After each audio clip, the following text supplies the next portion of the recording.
At 6 in the morning on Sunday, September 5, 1982, the damp, quiet streets of West Des Moines, Iowa, offered no warning of the tragedy about to unfold. The suburban neighborhood remained blanketed in pre-dawn darkness, illuminated only by the faint glow of scattered streetlights. 12-year-old Johnny Gosch stepped out into the cool morning air. He was a dedicated paperboy, preparing for his usual weekend delivery route. Johnny methodically loaded his bright red wagon with freshly printed copies of the Des Moines Register. His miniature dachshund, a loyal companion named Blue, trotted quietly beside him on the damp pavement. The boy moved with the practiced efficiency of someone who knew every crack in the local sidewalks. He walked away from his front door and disappeared into the heavy morning shadows, beginning a routine task that would fracture his family forever. A short time later, John Gosch Sr. woke up to a creeping sense of unease inside the silent house. It was 7:15, and his son had not yet returned. Johnny was exceptionally punctual, always completing his morning rounds with strict precision. The father checked the clock again, realizing this delay was entirely out of character. He quickly dressed and stepped outside to investigate. John Sr. began retracing the familiar path his son took every morning. Just 2 blocks from their home, he spotted a chilling anomaly resting on the concrete sidewalk. Johnny's red wagon sat completely abandoned under a street lamp. It was still packed tight with dozens of undelivered newspapers bound in their original wire ties. There was no sign of the boy anywhere in the immediate vicinity. A wave of immediate panic washed over the father as he ran back to alert his wife, Noreen Gosch. Together, the frantic parents sprinted out into the neighborhood, desperately calling their son's name into the empty suburban streets. They scoured the adjacent blocks, checking behind bushes and looking down narrow alleyways. Their voices echoed off the silent houses, met only by the distant hum of morning traffic. The severity of the situation escalated sharply when they returned to their front porch. Johnny's dog, Blue, had trotted back to the family home, entirely alone. The leash dragged loosely behind the small animal on the concrete steps. The dachshund appeared visibly agitated, pacing nervously near the front door. Seeing the dog return without its owner shattered any lingering hope that Johnny had simply lost track of time. Noreen Gosch stood frozen on her front lawn, struck by a sudden, chilling realization. Her son was a deeply responsible child who would never intentionally abandon his route, his wagon, or his beloved dog. The pristine condition of the neighborhood felt increasingly sinister to her in that exact moment. She understood instantly that Johnny had not merely wandered off into the morning mist. A profound sense of dread took root in the mother's chest as she surveyed the empty pavement. This was a quiet, affluent community where doors were routinely left unlocked and children roamed freely until dusk. Yet the abandoned wagon sitting just blocks away signaled a terrifying intrusion into their safe reality. Something deeply wrong had occurred on those quiet suburban streets, shattering the illusion of security forever. At that time, the criminal justice system lacked the modern infrastructure necessary to handle a sudden child disappearance. The standard law enforcement protocols of 1982 were rigid, outdated, and fundamentally ill-equipped for this specific crisis.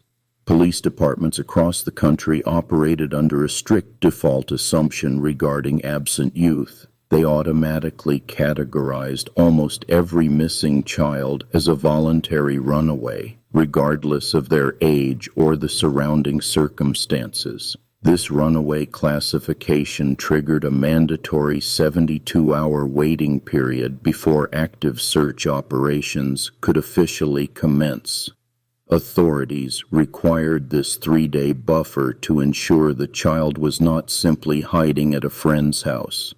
During these critical first hours, when the trail was freshest and physical evidence remained undisturbed, the official investigative machinery sat completely idle. The system legally prevented officers from immediately mobilizing a specialized rescue effort. This systemic paralysis immediately collided with the frantic urgency of the Gosch family. When Noreen and John Sr. contacted the West Des Moines Police Department, they expected a swift, tactical response. Instead, they encountered a wall of bureaucratic skepticism that dismissed their parental instincts entirely. This initial interaction marked the devastating beginning of a lifelong friction between a desperate family and the local authorities sworn to protect them.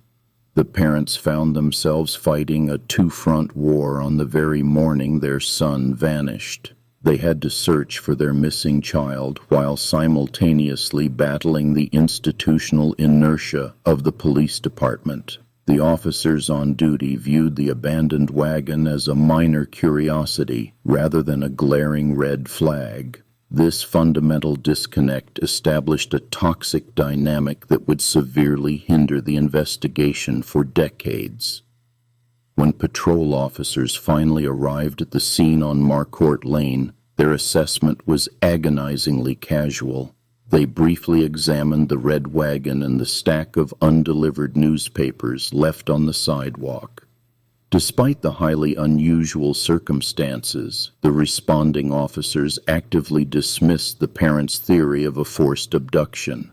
They refused to secure the immediate area with crime scene tape or initiate a neighborhood lockdown. Instead of launching an investigation, the police suggested that Johnny was likely hiding nearby to avoid his morning chores. They theorized the 12-year-old might be staying with a friend and would simply return home when hungry. This dismissive hypothesis officially halted any immediate deployment of tracking dogs or helicopter surveillance. The authorities wasted the most critical window of time in any missing persons case, allowing the trail to grow completely cold. The physical layout of the search grid offered no obvious clues to the volunteers scanning the area. The neighborhood consisted of manicured suburban lawns, wide paved streets, and scattered wooded patches bordering the residential properties. On that Sunday morning, September 5th, the environment yielded absolutely no signs of a physical struggle. There were no visible tire tracks, no scuff marks on the concrete, and no dropped personal items. The scene around the wagon was terrifyingly sterile, as if the boy had simply evaporated. Investigators later noted the complete absence of blood, torn clothing, or scattered coins that typically accompany a violent street-level abduction. This lack of tangible forensic evidence deeply complicated the initial search efforts. The undisturbed nature of the neighborhood stood in sharp contrast to the violent reality of the disappearance. Refusing to accept the official hesitation, the surrounding community rapidly mobilized their own independent response. Neighbors, local paper boys, and concerned citizens bypassed the stagnant police protocols entirely. They formed impromptu search parties, organizing themselves into small groups to cover as much ground as possible. These civilian volunteers fanned out across the city, determined to do the work the local police department had explicitly declined to initiate. Hundreds of volunteers spent the daylight hours combing through drainage ditches, dense brush, and public parks throughout the greater Des Moines area.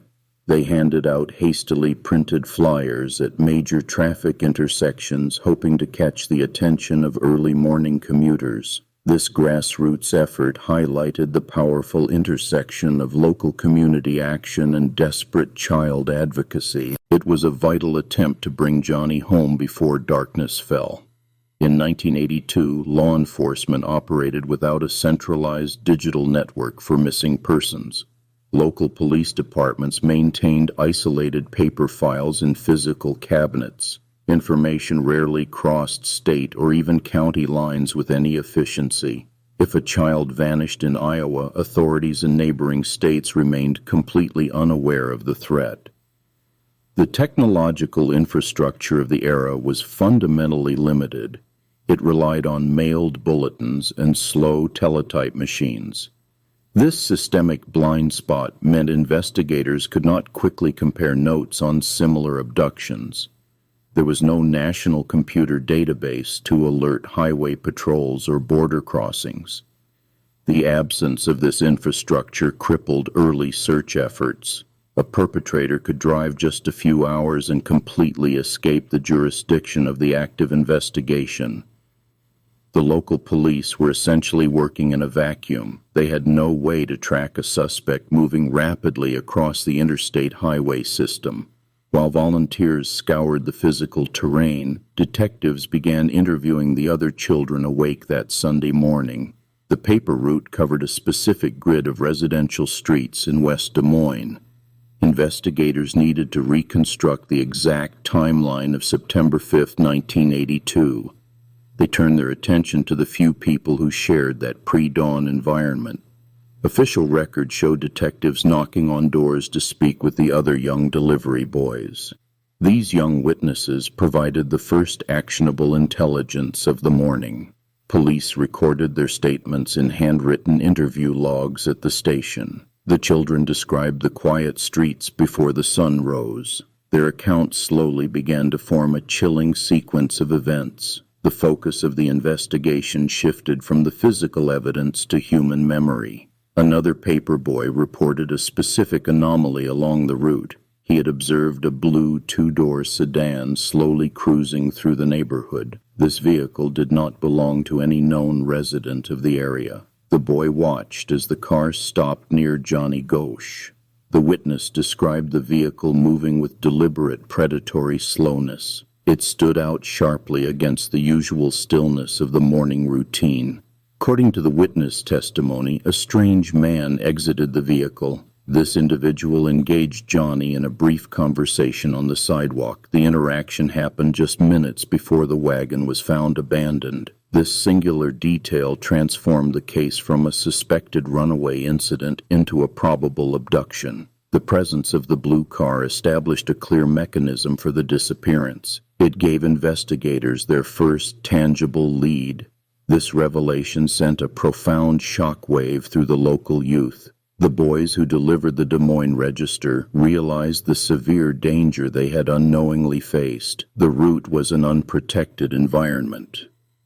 The realization that any of them could have been taken instilled a deep, lingering terror.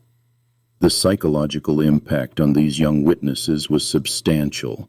They were forced to confront a sudden, violent intrusion into their safe suburban world. Sleep became difficult for the children of West Des Moines. The familiar morning routine now felt entirely unsafe. Parents refused to let their sons walk the routes alone. The community lost its sense of suburban security in a matter of hours. The fear was palpable and pervasive. Every passing car now carried the potential for disaster. The innocence of the morning paper route was permanently shattered. Based on the eyewitness account, a police sketch artist generated a composite drawing.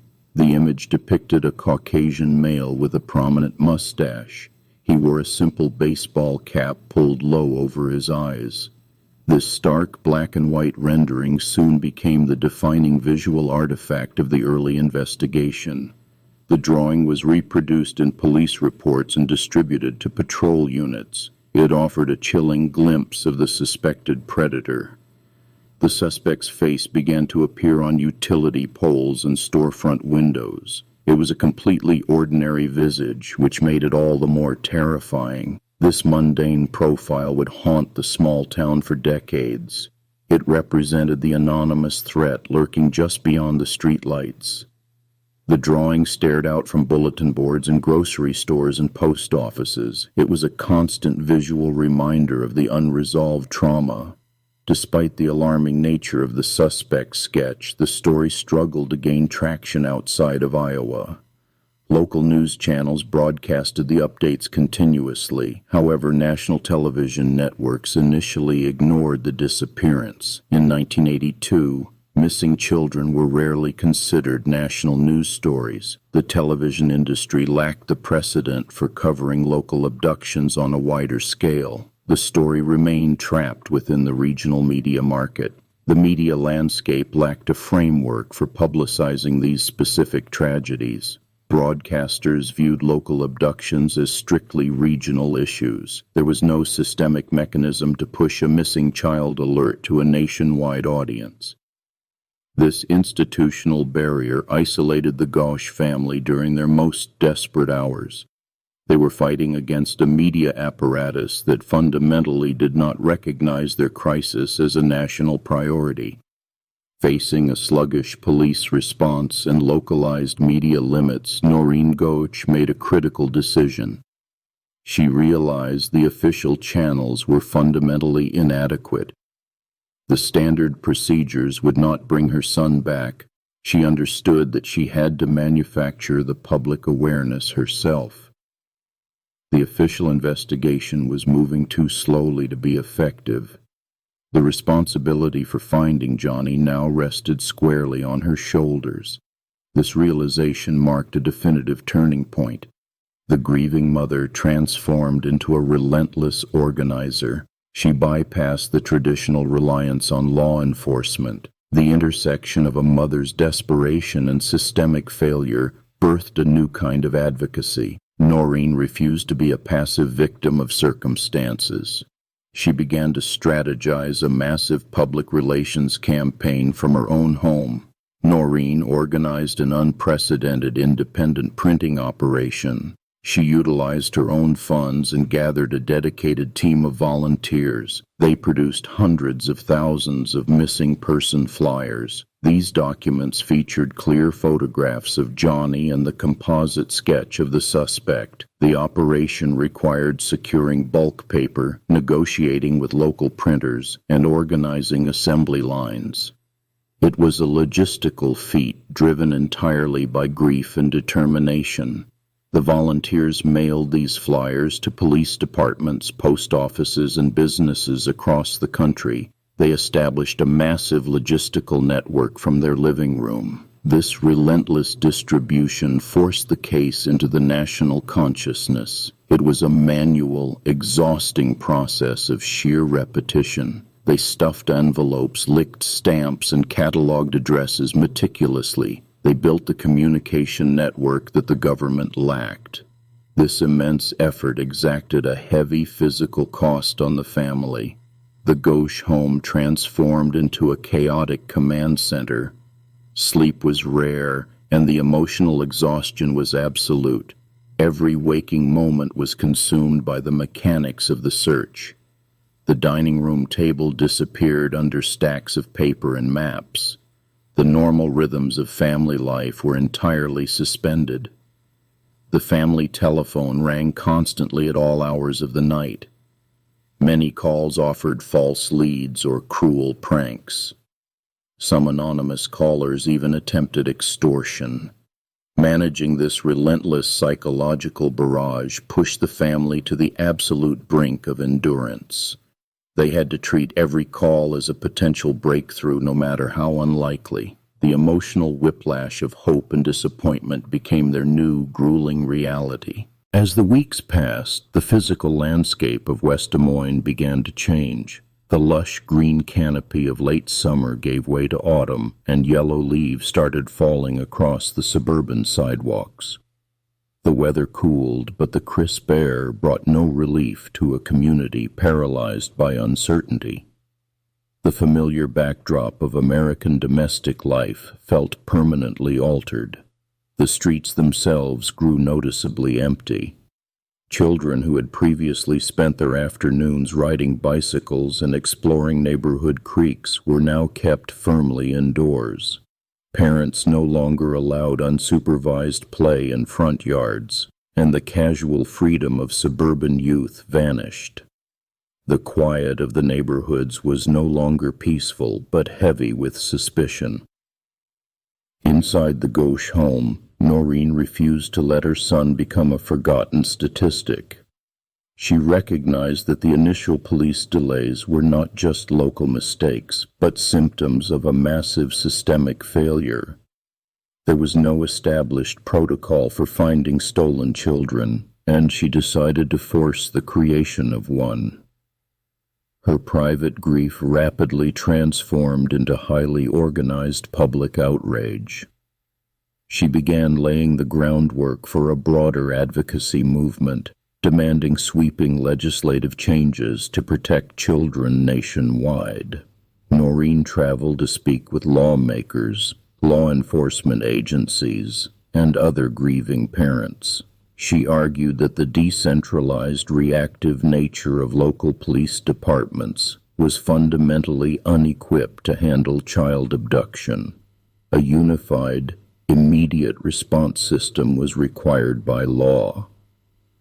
As local leads dried up, investigators recognized the geographical scope of the search had to widen. The realization set in that a kidnapper with a vehicle could cross state lines in a matter of hours. The borders of Iowa could not contain the investigation. The search perimeter expanded outward into neighboring states, transforming a local missing persons case into a multi-state hunt. Tips began trickling in from the vast network of interstate highways stretching across the Midwest. Callers reported possible sightings at remote truck stops, roadside diners, and highway toll booths.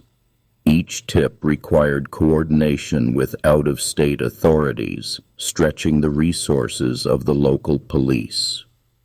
The investigation was now tracking a ghost across the American heartland. To reach this expanding audience, the search effort adopted a groundbreaking tactic. Local dairies, including Anderson Erickson Dairy in Des Moines, agreed to dedicate advertising space on their packaging to the missing boy. They needed a way to put a face in front of people who did not watch the evening news. The solution was to utilize an item found in nearly every household refrigerator. Workers began printing Johnny's photograph directly onto the side panels of milk cartons. Below the black and white image, the cartons displayed his physical description, his age, and a hotline number to call with information. This was a pioneering logistical maneuver in missing persons cases. Johnny became one of the very first missing children to be featured in what would soon become an iconic national campaign. The impact of the milk carton campaign was an immediate explosion of public awareness. Millions of these cartons were distributed into kitchens, grocery stores, and cafeterias across the region. The image bypassed traditional media gatekeepers, placing the reality of the abduction directly into the hands of ordinary citizens. It was a massive distribution of information that no police department could have achieved alone. This constant visual reminder forever changed how American families viewed their own safety. The missing child was no longer an abstract concept discussed in hushed tones by adults. The tragedy was sitting on the breakfast table, visible to everyone. It forced a fundamental shift in the culture, replacing assumed security with a permanent state of vigilance. The campaign placed an undeniable psychological weight on the children who interacted with these cartons every day. Young boys and girls sat eating their morning cereal, staring directly into the eyes of a boy who looked just like them. They read his name and saw the blank space where his future should have been. The message to these children was clear and terrifying. This daily exposure created a generation-defining climate of suburban fear. The milk carton faces became a symbol of lost innocence, serving up a daily reminder that predators were real and they operated in broad daylight. The children of the 1980s grew up with this persistent, low-level dread. The world outside their front doors had been permanently redefined as hostile territory.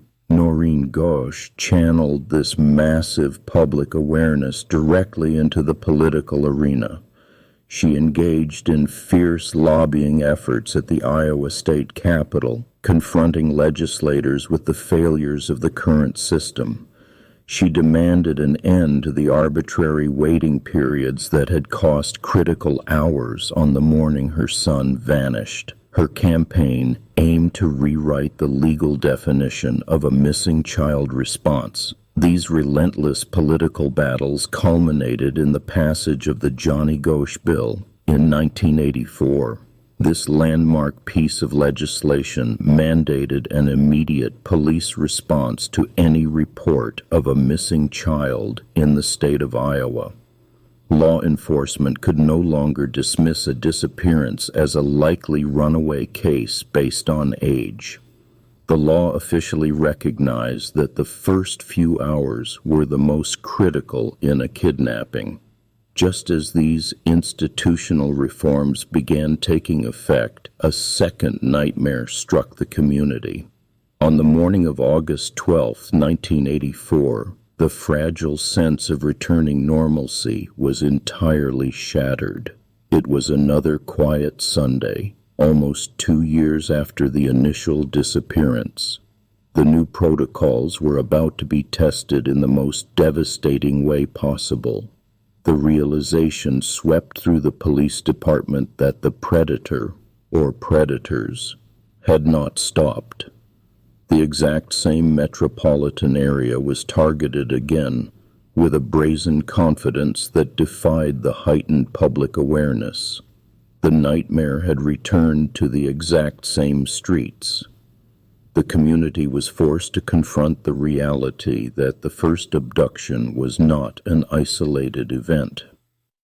13-year-old Eugene Martin vanished while delivering the Des Moines Register on the city's south side. He was last seen speaking to a man at a specific intersection early that Sunday morning. When he failed to return home, his manager found his canvas newspaper bag abandoned on the sidewalk. His route was left unfinished, and Eugene was completely gone. The operational similarities to the 1982 disappearance were impossible for investigators to ignore. Both victims were young, male paperboys working early morning routes on a Sunday. Both left behind their undelivered newspapers as the only physical marker of their abduction. It was a perfectly replicated mechanism of capture, executed without leaving a single trace of forensic evidence behind. By the late autumn of 1984, the atmosphere across Des Moines had completely fractured. The quiet suburban streets were no longer viewed as safe havens for unsupervised play.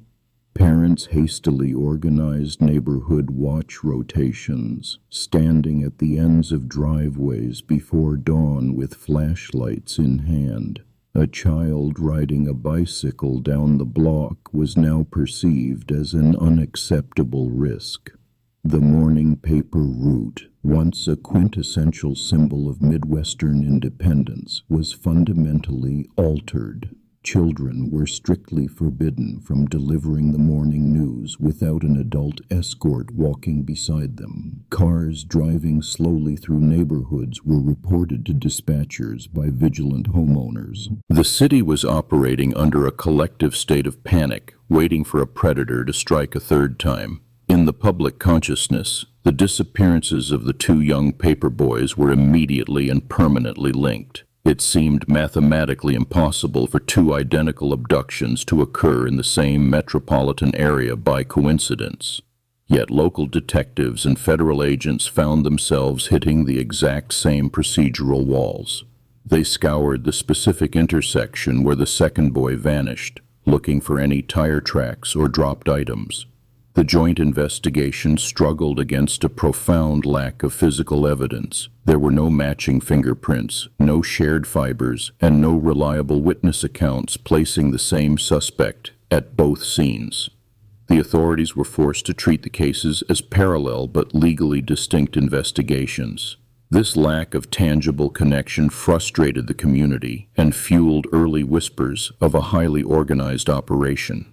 While investigators stalled in Iowa, the relentless advocacy of the Gosch family was forcing systemic change in Washington. The collective pressure from grieving parents and safety advocates reached the highest levels of the federal government. They demanded a centralized mechanism to track missing children across state lines without bureaucratic delays. This sustained lobbying effort culminated in a landmark legislative victory in the summer of 1984. Congress officially established the National Center for Missing and Exploited Children, fundamentally altering how law enforcement operated. It ensured that a missing child taken in one state could be immediately identified by patrol officers in another. The creation of this center was a direct response to the systemic failures exposed by the 1982 disappearance. This institutional progress offered a vital framework for future cases, but it provided no immediate answers for the missing boys in Iowa. As the years progressed into the late 1980s, the initial surge of actionable leads began to dry up completely. The physical neighborhood searches were replaced by a chaotic influx of unverified tips and distant sightings. The investigation slowly morphed from a local police matter into something far more convoluted. The clear narrative of a solitary predator driving through West Des Moines began to dissolve. In its place, a series of bizarre and increasingly dark leads started to dominate the investigative files.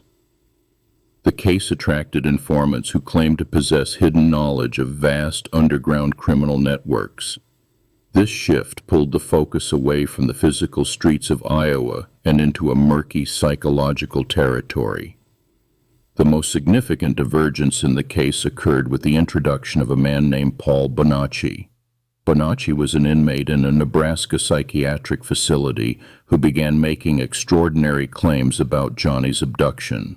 He stated that he had been physically present in the vehicle when the 12-year-old paperboy was taken. His detailed account described a highly organized interstate exploitation ring operating with near-total impunity.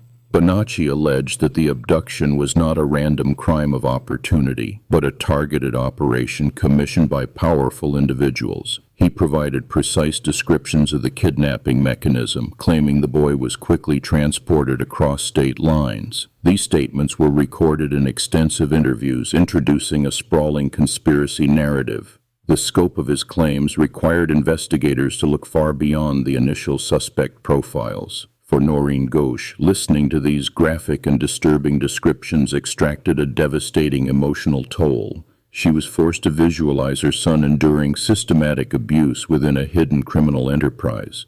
Every new detail provided by the informant added a heavy layer of trauma to an already unbearable grief. Yet she found herself leaning into these horrific narratives because they offered something the official investigation lacked.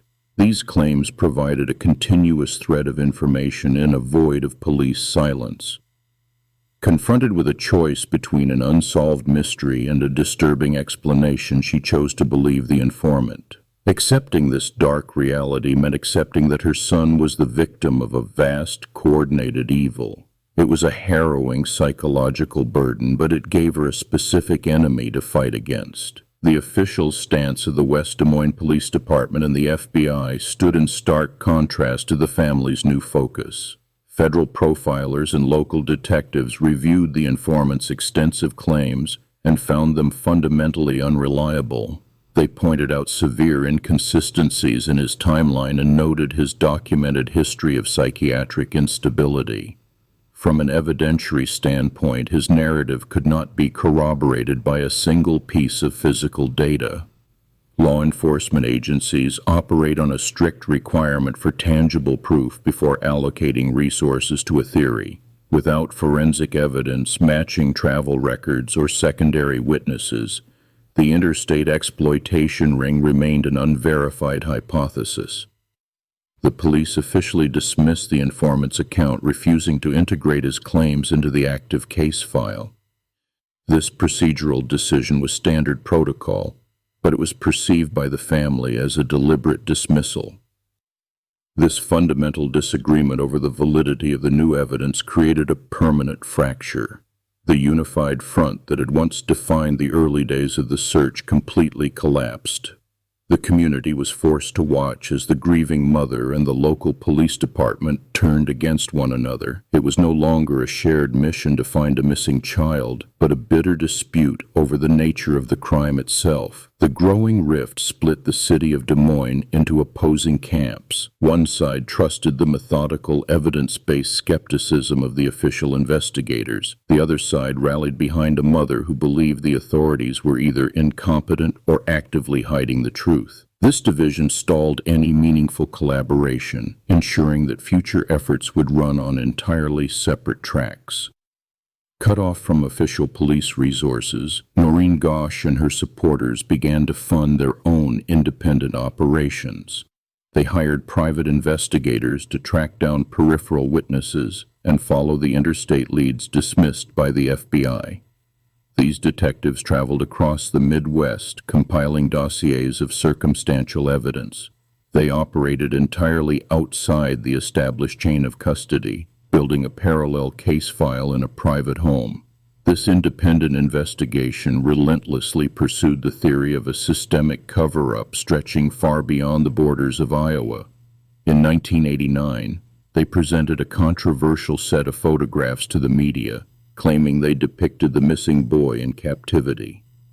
Every new piece of unverified evidence further entrenched the belief that the official police narrative was a manufactured lie.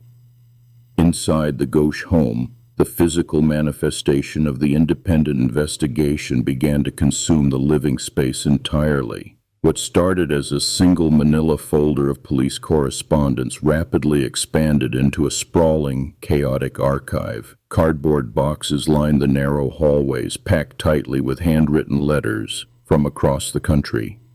The dining room table disappeared completely beneath hand-drawn maps and complex conspiracy diagrams. These detailed papers attempted to connect isolated sightings to a vast underground criminal network.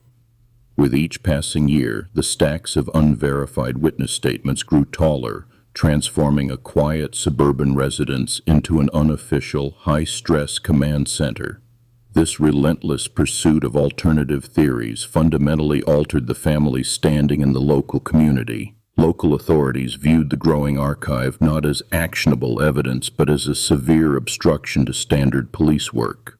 Mainstream media outlets, which had once championed the milk carton campaign, began to distance themselves from the increasingly complex claims. The Gosch family found themselves steadily alienated from the very child advocacy support systems they had helped build.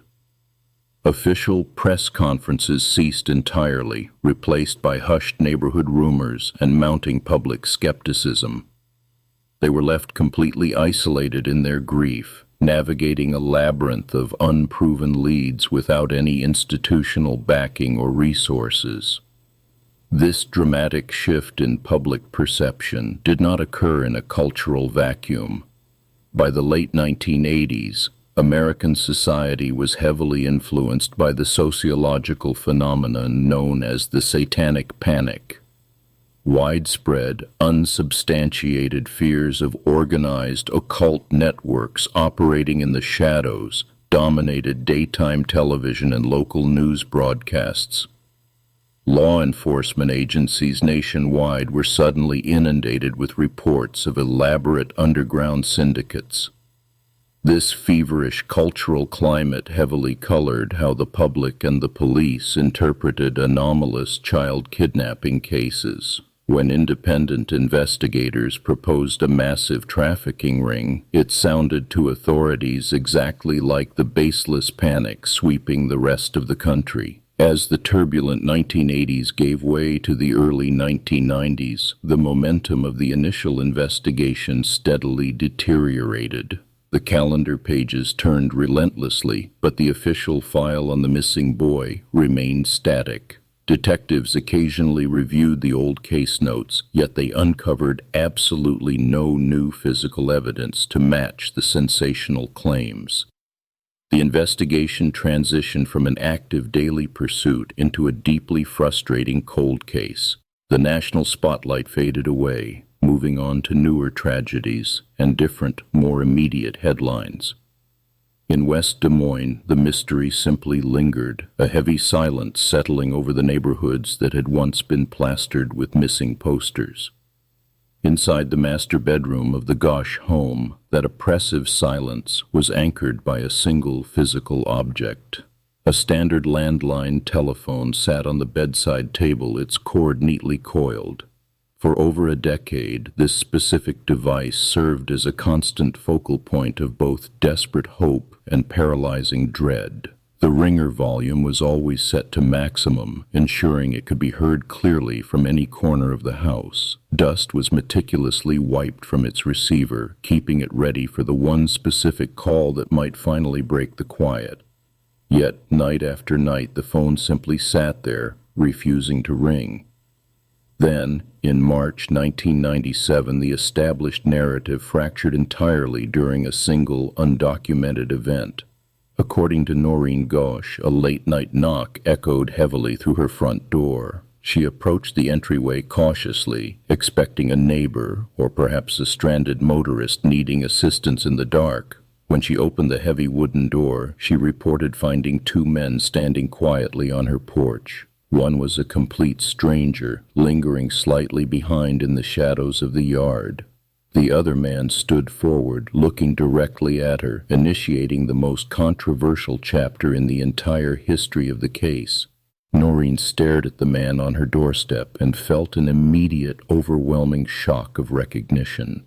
She possessed an absolute, unshakable conviction that she was looking directly into the eyes of her adult son. After 15 years of agonizing uncertainty, she believed Johnny had finally found his way back to her. She described how he spoke to her briefly, his voice carrying the heavy weight of an unimaginable absence. To prove his identity, he allegedly pulled open his shirt, revealing a distinct birthmark scar she knew intimately. Then, just as suddenly as he had appeared, he turned and vanished back into the night. The West Des Moines Police Department reacted to this midnight account with deep institutional skepticism. Detectives immediately requested physical proof that this extraordinary encounter had actually taken place. They scoured the surrounding neighborhood for any secondary witnesses who might have seen a vehicle or two men walking the dark streets. Investigators found zero corroborating evidence to support the sudden claim. There was no surveillance footage, no tire tracks in the driveway, and no neighbors who reported hearing a knock or a conversation. From a strict law enforcement perspective, an event without physical documentation could not be integrated into an official missing persons file. This 1997 visit created an unbridgeable narrative crossroads, an intersection of fact and faith for everyone following the 1982 West Des Moines disappearance. On one path, it represented a stunning, secret survival story. This suggested the missing boy had managed to navigate an unimaginable underworld to briefly contact his mother. On the other path, it looked entirely different to outside observers. To skeptical law enforcement officials and medical professionals, the doorstep encounter appeared as the tragic manifestation of a mother's unresolved trauma. Without a single official record or police report to validate the event, the truth became entirely subjective, evolving into something far more complicated. The 1997 doorstep encounter permanently altered the legacy of the Johnny Gosch disappearance. It transformed a tragic missing child investigation into a sprawling, unresolved enigma. The case was no longer just about a boy taken during a paper route. It became a cultural touchstone for conspiracy and hidden networks. True crime narratives usually follow a predictable arc of evidence, suspect, and resolution. This case shattered that mold completely. The lack of verifiable proof regarding the late-night visit only fueled intense public speculation. It cemented the case into modern folklore, where every missing detail invited a dozen new theories. 9 years later, the quiet threshold of Noreen's home became the site of another bizarre delivery. In September 2006, she found a package left directly on her doorstep. There was no return address and no note attached to the envelope. Inside were several disturbing photographs. The images showed young boys in harrowing conditions. They appeared to be bound and gagged in an unidentified, dimly lit room. For a mother who had spent 24 years searching for her son, the visual shock was absolute. Noreen examined the faces and immediately identified one of the captive boys as Johnny. She immediately handed the photographs over to federal authorities for forensic analysis. Agents at the FBI laboratory in Quantico dismantled the images, searching for any identifiable metadata. They analyzed the photographic paper, the background objects, and the physical characteristics of the boys. The goal was to establish a definitive timeline and location. The technical findings offered no comfort or clarity. The FBI concluded that the images could not be definitively linked to the 1982 West Des Moines disappearance. Analysts could not verify the identities of the children pictured, nor could they determine when or where the camera shutter had clicked. The photographs simply became another piece of unverified evidence added to a rapidly expanding file. As the decades passed, law enforcement agencies leaned heavily on the evolution of cold case technology. The National Missing and Unidentified Persons System, known as NAMUS, was established in 2007. This centralized database allowed investigators to cross-reference missing children with unidentified remains across state lines. It represented a massive leap forward in forensic capability. Detectives periodically submitted the limited physical evidence from the Gosch investigation into these modern systems. They ran updated DNA profiles and utilized advanced facial recognition algorithms against national records. Despite the sophisticated digital infrastructure now available to the FBI and local police, the results were consistently empty. The technology yielded 0 matches and generated no fresh leads.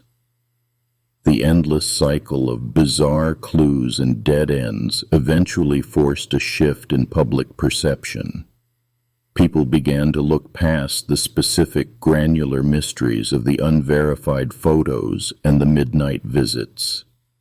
The focus broadened to examine the structural failures that allowed the tragedy to happen in the first place. The story of one missing boy was evolving into a catalyst for national child advocacy and institutional reform. This transition marked a crucial turning point in American history. The public stopped waiting for a singular investigative breakthrough in Iowa. Instead, society began to reckon with the broader institutional legacy of the disappearance.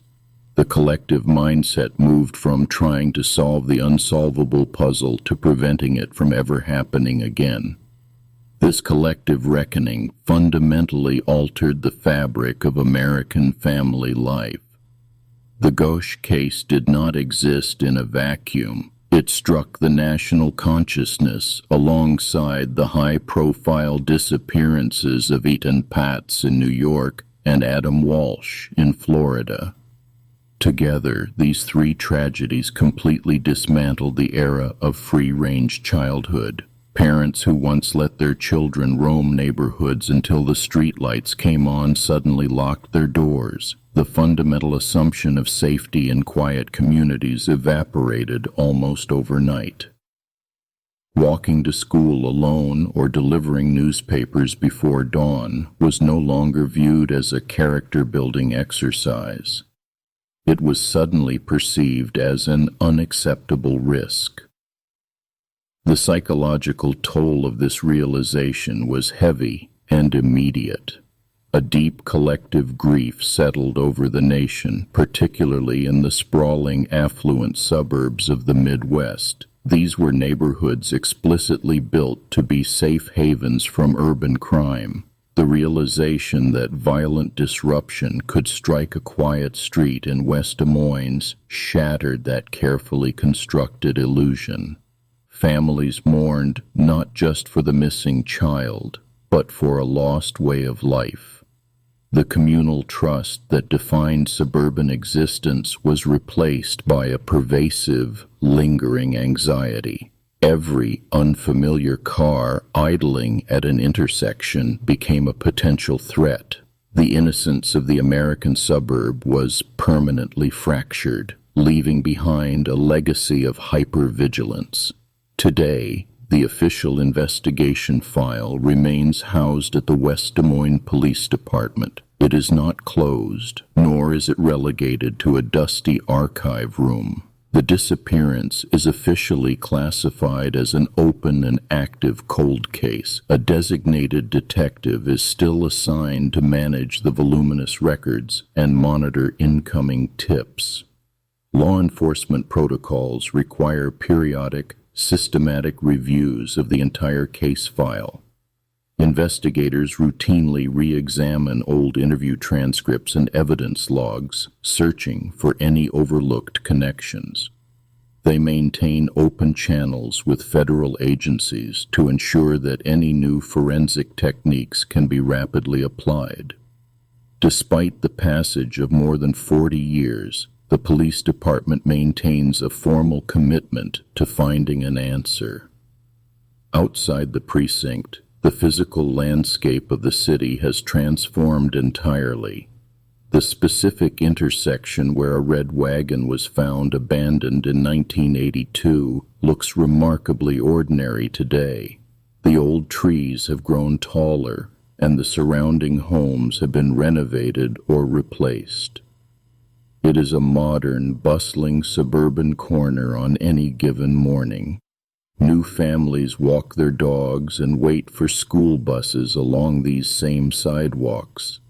Many of the current residents moved to the area long after the initial panic subsided. They go about their daily routines, completely unaware of the dark history embedded in the ground beneath their feet. The street corner keeps its secrets, standing quiet as a new generation passes by. The inertia of the 1982 police response was dismantled by the legislative changes that followed. The Missing Children's Assistance Act of 1984 established the National Center for Missing and Exploited Children. This legislation fundamentally altered how local precincts handle reports of vanished youth. Officers could no longer tell parents to wait 24 hours before initiating a search. State laws in Iowa and across the nation mirrored this federal mandate. The framework for the modern Amber Alert system traces its roots directly back to the systemic failures exposed in West Des Moines. Today, the moment a child is reported missing, an interconnected network of highway signs, mobile phone alerts, and media broadcasts activates instantly. The protocols are rigid, automatic, and designed to prevent the exact delays that plagued the first critical hours of the disappearance. This massive, automated safety net stands as a monument to one family's refusal to accept official silence. Noreen Gosch transformed her personal catastrophe into a relentless public crusade. She lobbied lawmakers, confronted investigators, and kept her son's name in the national press long after the initial news cycle faded. Her advocacy forged a path for thousands of other families facing similar nightmares. Yet behind the legislative victories and the public speaking engagements, the personal reality remains unchanged. Decades of activism have not yielded the one outcome Noreen has always sought. She continues to demand concrete answers, refusing the concept of closure without proof. For her, the investigation is not a historical event to be studied, but an active daily pursuit of the truth. Living in this state creates a specific psychological burden known as ambiguous loss. Psychologists define this as a trauma without resolution, where the absence of physical proof prevents the natural grieving process. There is no gravesite to visit in West Des Moines, no funeral service to mark an end, and no definitive record of what happened after the morning of September 5th, 1982. The mind is forced to constantly oscillate between hope and despair. Families experiencing ambiguous loss are trapped in a perpetual waiting room. Every ringing phone or unexpected knock at the door carries the impossible weight of a final answer. Noreen has lived inside this agonizing suspension for over 40 years. The emotional toll of maintaining absolute vigilance while enduring decades of silence is a burden few can truly comprehend. As the original investigators retired and the physical trail went cold, the search migrated into a new frontier. Online forums and independent research groups have taken up the mantle of the investigation. Thousands of pages of declassified documents, old newspaper clippings, and interview transcripts are now digitized and scrutinized by amateur sleuths around the world. These digital communities meticulously map out the timeline of that Sunday morning, searching for any overlooked detail. These researchers cross-reference license plate numbers, analyze the backgrounds of known offenders in the Midwest, and debate the validity of various witness statements. They have built an expansive permanent digital archive dedicated entirely to the Johnny Gosch case. Every theory is dissected, every piece of circumstantial evidence is weighed, and new public records requests are continuously filed to pry loose any remaining classified files. This relentless online attention acts as a double-edged sword for the actual investigation. On one hand, it ensures the West Des Moines Police Department cannot quietly close the book on the case. The constant stream of inquiries keeps the pressure on current detectives to review the 1982 files. The digital spotlight prevents the disappearance from fading into complete obscurity. However, the unregulated nature of internet forums also generates a massive volume of unverified rumors. Theories involving elaborate international syndicates or high-level political cover-ups frequently gain traction online without any supporting physical evidence. Investigators must then waste valuable resources tracking down fabricated leads generated by anonymous users. This noise complicates the search for genuine truth, burying actionable clues beneath layers of digital speculation. Far removed from the noise of the internet, the physical remnants of the case sit in absolute stillness. Deep inside the police evidence room, the items recovered from that morning remain preserved in climate-controlled storage.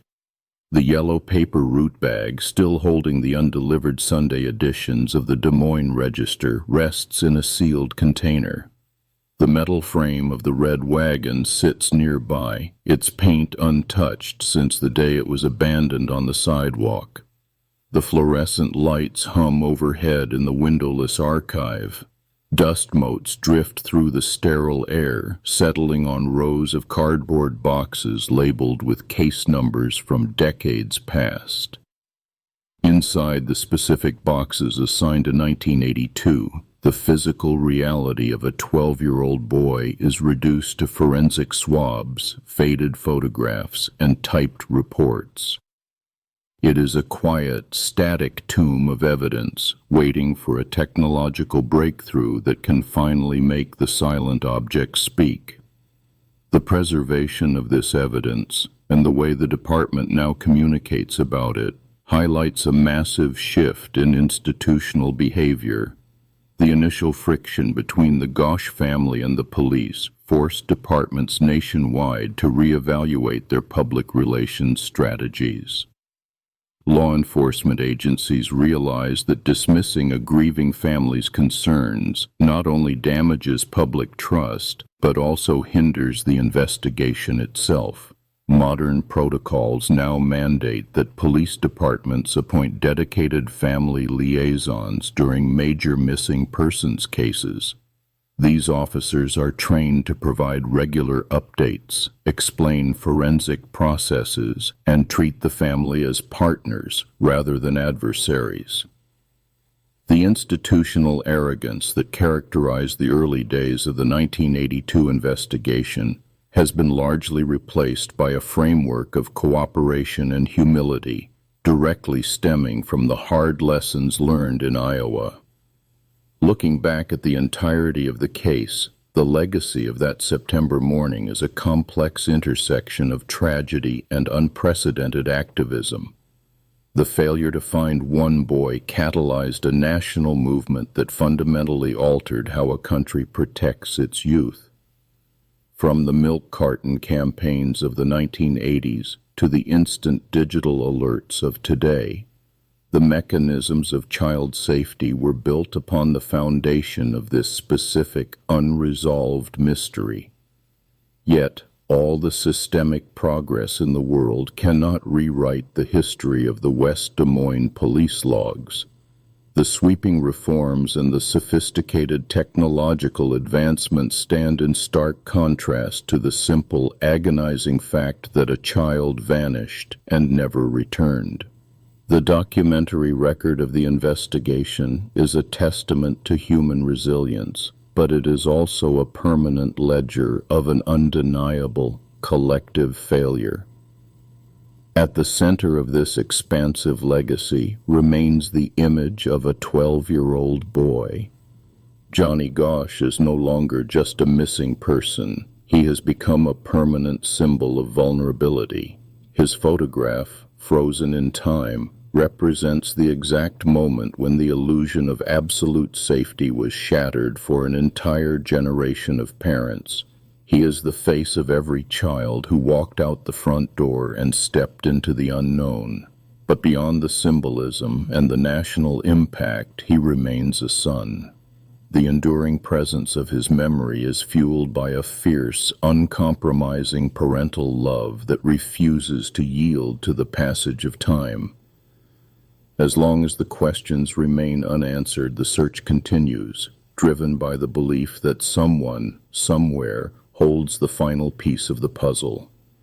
The early morning sun rises over West Des Moines today, casting a pale, even light across the quiet suburban streets. Automatic sensors detect the changing dawn, and the neighborhood streetlights flick off in perfect unison. The modern town wakes up in a state of routine, predictable calm, completely unaware of its own history. Paper carriers no longer walk these specific sidewalks alone in the pre-dawn darkness. The physical landscape looks peaceful, presenting a picture of perfect modern suburban security to anyone driving past.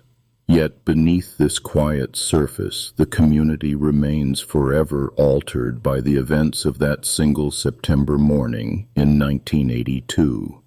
Today, a missing child triggers an immediate, overwhelming response from a massive, interconnected safety network.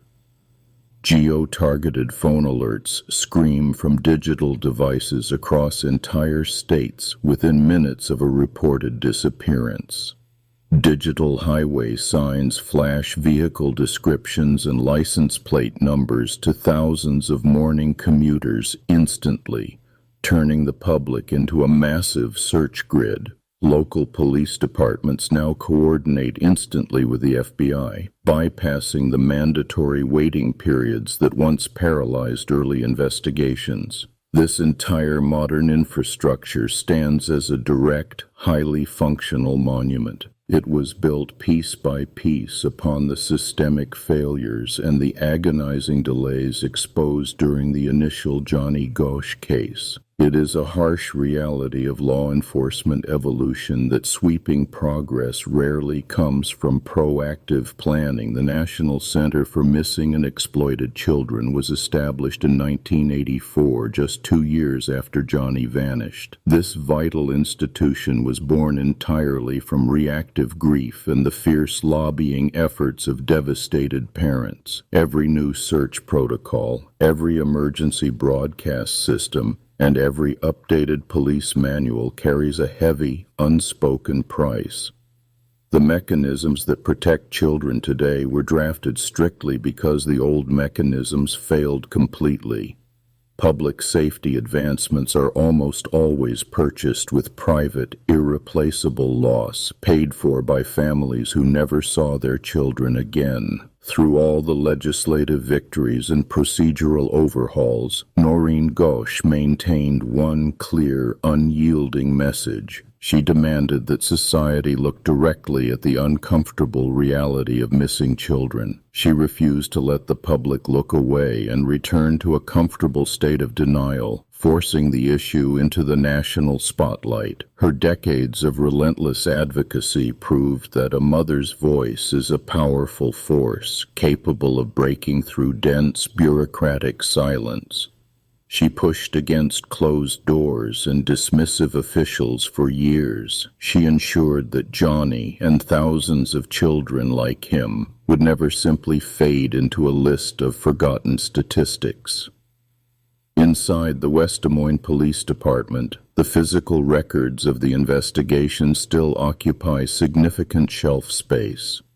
Binders filled with thousands of leads, interview transcripts, and decades of tip logs sit meticulously organized and waiting. Detectives still pull these heavy files from the shelves whenever a new, viable tip surfaces from the public. The department continues to classify the disappearance as an active, open investigation rather than a closed historical event. The legal burden of proof remains incredibly high. Until investigators uncover definitive physical evidence or secure a verified confession, those official case files will never be stamped closed, keeping the investigation technically alive. Across the American Midwest, the name Johnny Gosch evolved into something far larger than a single missing boy. It became a cultural touchstone and a specific cautionary phrase. It was a warning spoken directly by parents to children stepping out the front door, echoing through neighborhoods for an entire generation. Families would tell their kids to stay close to home, explicitly warning them not to become another Johnny Gosch. The name itself became synonymous with the sudden, irreversible loss of neighborhood safety. It represented the exact moment when the invisible protective barrier around the American suburbs finally broke apart. The physical spaces that defined the 1982 search grid have largely vanished under decades of rapid suburban expansion. The open fields and dense patches of woods surrounding West Des Moines are mostly gone. The raw, undeveloped terrain where search parties once walked shoulder to shoulder no longer exists in its original form. Those empty spaces have been completely paved over by sprawling strip malls, wide arterial roads, and dense housing developments. The modern geography has swallowed the original landscape whole. The physical ground where search dogs once tracked a fading scent is now buried deep under concrete foundations and active commercial zoning. This rapid physical development mirrors the relentless forward motion of the legal systems overhauled in the wake of the disappearance. State and federal laws regarding missing children expanded significantly throughout the late 1980s. These new laws mandated immediate action and completely removed the local jurisdictional barriers that once slowed down critical early searches. The resulting federal mandates forced a permanent standardization of how law enforcement agencies share critical data across state lines. The isolated, fragmented police response of the early 1980s was entirely dismantled. It was replaced by a unified national database that tracks missing persons with unprecedented speed, accuracy, and interagency cooperation. Yet, tracing the line from a localized tragedy to a nationwide policy shift reveals a difficult truth about institutional memory. The laws function perfectly today because they were forged directly in the fires of absolute failure. The modern system works exactly because the system of 1982 did not work at all. Every standardized intake form and mandatory alert system serves as a quiet echo of the morning. Those systems did not exist. The legacy of the case is permanently encoded in the very rules designed to prevent it from happening again. The tragic past remains structurally embedded within the protective framework of the present. For the family left behind, the relentless passage of time does not dilute the severe reality of their loss. Noreen Gosch has lived for over 4 decades in a state of suspended grief, transforming her deep personal agony into a relentless public crusade. She completely refused to accept the initial police narrative that her young son had simply run away from a happy home.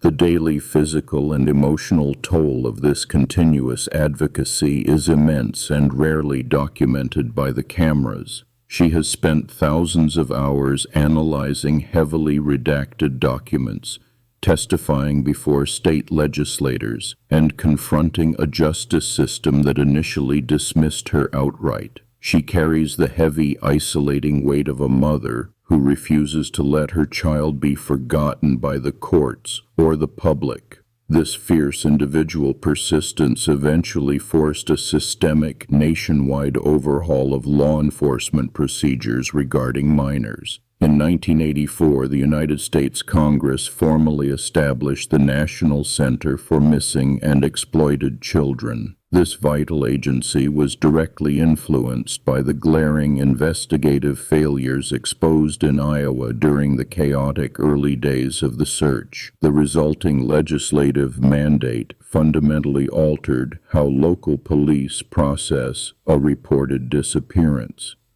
Municipal departments were suddenly required by federal law to enter missing child reports into national databases immediately.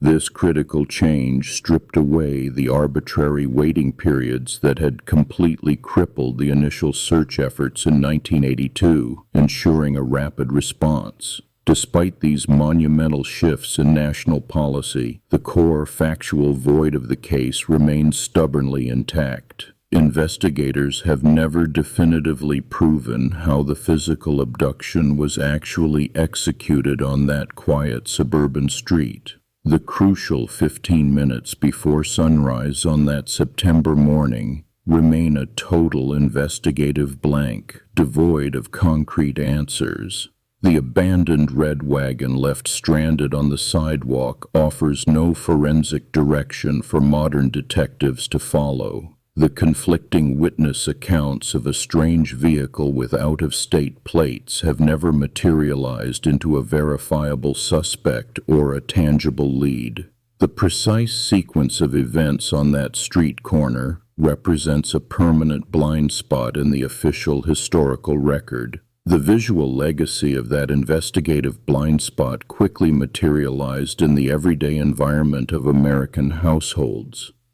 Johnny was the very first missing child to have his face printed on the side of a commercial milk carton. This unprecedented tactic turned ordinary breakfast tables into active spaces of public vigilance and constant awareness. This grassroots awareness campaign rapidly expanded to grocery bags, utility bills, and massive highway billboards across the entire country. The image of a smiling 12-year-old boy became a constant, inescapable fixture in the domestic landscape. It fundamentally altered the visual culture of the decade, embedding a persistent warning into the daily routines of millions. Today, when a child vanishes, a highly structured support apparatus activates immediately to shield the family from the severe isolation the Gosch family endured. Dedicated professional liaisons guide parents through complex media strategies, legal rights, and targeted psychological care. This network creates a necessary buffer against the sheer chaos of an active criminal investigation.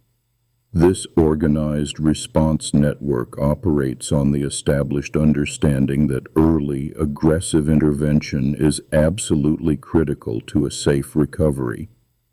It systematically prevents local authorities from dismissing parental concerns as mere overreactions.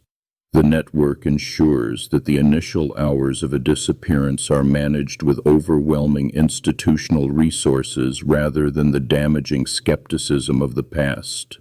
The successful creation of this modern safety net marks a definitive boundary between two distinct eras of American life. The intersection of this localized Iowa tragedy and the resulting national movement forever closed the door on the unquestioned security of suburban neighborhoods. The era of the unlocked door and the unsupervised mourning was effectively terminated. Moving forward, communities no longer viewed their quiet, tree-lined streets as inherently safe spaces for their children to roam. The baseline assumption shifted rapidly from implicit trust to active, defensive monitoring of the neighborhood. This was a massive cultural pivot that completely redefined how municipal spaces were designed, observed, and policed by the people living within them. Yet for the men who were once boys delivering papers alongside Johnny in West Des Moines, the lack of closure carries a specific, enduring weight. They grew up carrying the heavy, unspoken knowledge that the danger was entirely random. The target that morning could easily have been any one of them walking their own route. The complete inability of adults to solve the crime shattered their foundational trust in civic authority and neighborhood safety. Decades later, the lingering uncertainty about who took their peer continues to shape their worldview. It leaves a deep generational scar across the community that no amount of modern policy reform or legislative action can fully heal. The physical reality of those early morning routes has completely vanished from the modern suburban ecosystem. Drive through those same Iowa neighborhoods today before dawn, and the sidewalks are entirely empty. You will not find children pulling wagons or carrying heavy canvas bags through the morning fog, as the practice has been entirely abandoned. The neighborhood paperboy, once a staple of the local economy and a celebrated symbol of early responsibility, has been entirely erased from the environment. This absence is a direct, visible consequence of the cultural shift that deemed the pre-dawn streets too hazardous for the young. The physical space of the early morning has been permanently conceded. Ultimately, the immense cost of this national awareness was exacted entirely from one family living in the Midwest. The modern framework of child advocacy, the rapid response alerts, and the interconnected federal databases are all built upon a foundation of absolute loss. They exist because a single household was shattered and refused to stay quiet about it. Johnny Gosch is permanently etched into history, not just as a missing person, but as the catalyst that forced a nation to confront its deepest vulnerabilities. His unresolved fate permanently dismantled the fragile illusion of suburban safety. It left behind a rigid, protective legacy that continues to guard millions of children who will never know his name. Today, the intersection of Marcella Drive and 73rd Street in West Des Moines looks much like any other suburban crossroad. The morning routines continue. Commuters back out of their driveways, and the sun rises over the manicured lawns exactly as it did on September 5th, 1982. Yet the immense gravity of that specific Sunday remains permanently anchored to the pavement. It is impossible to stand on that corner without envisioning a small red wagon loaded with 73 Sunday newspapers sitting abandoned against the concrete curb. That singular, quiet image, a 12-year-old boy's violently interrupted route, stands as the stark dividing line between two distinct eras of American childhood. The papers in that wagon remained entirely undelivered, but the sudden void left by Johnny Gosch traveled across the entire nation, leaving an indelible mark on how every subsequent generation would be raised. The boy who stepped into the early morning mist never returned to his family, yet his absence continues to stand watch over millions of streets, an enduring sentinel born from a sudden disappearance that simply refused to fade away.